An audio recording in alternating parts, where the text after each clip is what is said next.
অবশেষে কেয়ার 4 সন্তানকে নানা নানির জিম্মায় দেওয়া হয়েছে। মানে কেয়ার যে 4টি গোলাপ ফুলের মতো ফুটফুটে সন্তান, তাদেরকে নাকি কেয়ার মুখটা শেষবারের মতো দেখতে দেওয়া হচ্ছিল না। কেয়ার মুখ দেখার জন্য নিষেধ করছিল এই তার যে হাজবেন্ড আছে সিফাত, এই সিফাতের পরিবার, মানে সিফাতের মা বাবার কাছে এই কেয়ার 4 সন্তানকে নিয়ে রাখা হয়েছিল এবং কোনোভাবে কেয়াকে তারা দেখতে দিবে না, কোনোভাবে তারা আসতে দিবে না।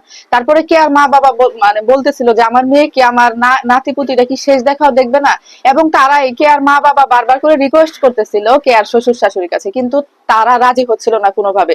পরবর্তীতে কে আর মা বাবা পুলিশের সহযোগিতা নিয়ে এই বাচ্চাদেরকে নিয়ে এসে তারপরে কে আর মুখটা দেখিয়েছে, শেষ দেখা দেখিয়েছে। বাচ্চাদেরকে দেখলে কি মায়া যে লাগলো, মানে কি আদরের সন্তান এই মায়ের। একটা বাচ্চার বয়স হচ্ছে 1.5 বছর, মাত্র 1.5 বছর, সে এখনো খায়। চিন্তা করুন, এই মাকে এই স্বামী দুনিয়া থেকে সরাই দিছে। শুরুতে নাকি এই ঘটনার মামলা পুলিশ নিতে চাচ্ছিল না, কেয়ার মা বাবা কিন্তু সাক্ষাৎকারে এটাই বলেছে। শুধু পুলিশ না, হসপিটালের যে প্রাথমিক রিপোর্ট আছে, এবং প্রাথমিক রিপোর্টে কিন্তু ডাক্তাররা লিখে দিছে যে সে নিজে থেকে দুনিয়া থেকে চলে গেছে, নিজে থেকেই সে নিজেকে সরাই নিছে। চিন্তা করুন কি পরিমাণ ভয়াবহ অবস্থা। টাকার কাছে সবাই কি হয়ে যায় একবার ভাবুন। আর এই যে সবাই বলছে যে এরকম বড় লোকের ছেলের কাছে বিয়ে দিছে এই জন্য এরকম হয়েছে, শুধু বড় লোক গরিব না, আসলে মনুষ্যত্বের অভাব, বিবেক বোধের অভাব যাদের, যাদের মধ্যে নিষ্ঠুর ধরনের আচরণ, তারা হচ্ছে যে এই ধরনের কাজগুলো করে।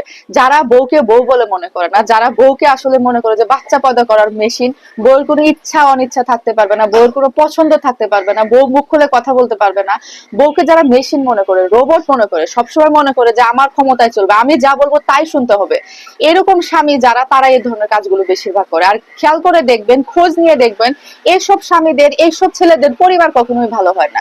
তারা ওইসব পরিবার থেকে বিলং করে যেসব পরিবার তাদের সন্তানকে, তাদের ছেলের সন্তানকে ঠিক মতো শিক্ষা দিতে পারে না, ঠিক মতো নৈতিক শিক্ষায় শিক্ষিত করতে পারে না। এইসব পরিবারের ছেলেরাই এই ধরনের কাজগুলো করে থাকে। আর যাদের পরিবার, যাদের মা বাবা ভালো, তাদের সন্তানগুলো বেশিরভাগ ভালোই হয়, 2-1টা হয় খারাপ, তবে বেশিরভাগ খারাপ মা বাবার থেকে এরকম খারাপ সন্তানের, মানে খারাপ সন্তানই হয় আসলে। না হলে দেখুন 12-13টা বছর একসাথে একটা এত সুন্দর পরীর মতো একটা মেয়ের সাথে সংসার করে এই ধরনের কাজ কি কেউ করতে পারে? মাত্র 25 বছর বয়স, 25 বছর বয়সে 4-4টা সন্তান, মানে সন্তান নিতে না চাইলেও সে হচ্ছে যে জোর করে জোর করে প্রত্যেক বছর বছর এইভাবে করে সন্তান নেওয়া হয়েছে। ভাবা যায়, এগুলা চিন্তা করা যায়? মানে কোনো প্রকার রেস্ট তাকে দেয় নাই, কোনো প্রকার স্বাধীনতা তাকে দেয় নাই। আর কি কারণে এরকম একটা কাজ করলো, এটা আমরা জানতে চাই। আর অবশ্যই এটার সঠিক একটা বিচার চাই। শুনেন, এই যে আপনারা এই যে যতই ভুয়া রিপোর্ট দেন না কেন হসপিটাল থেকে, আর এই যে পুলিশে যতই মামলা নিতে চান নাই কেন শুরুতে, সব খবরই কিন্তু আসে, বুঝছে? সময় দেখা যাবে যে এরকম যাদের বিরুদ্ধে অন্যায় হচ্ছে, তখন কিন্তু পাবলিক একসময় মুখ খুলবে। সব সময় এগুলা কিন্তু আসলে ছাড় দিতে চায় না মানুষ। আর নিরপরাধ একটা মানুষকে এইভাবে দুনিয়া থেকে শেষ করে দিবে, এভাবে একের পর এক এই দিনের পর দিন এগুলা ঘটতে থাকবে, এগুলো আমরা দেখতে চাই না।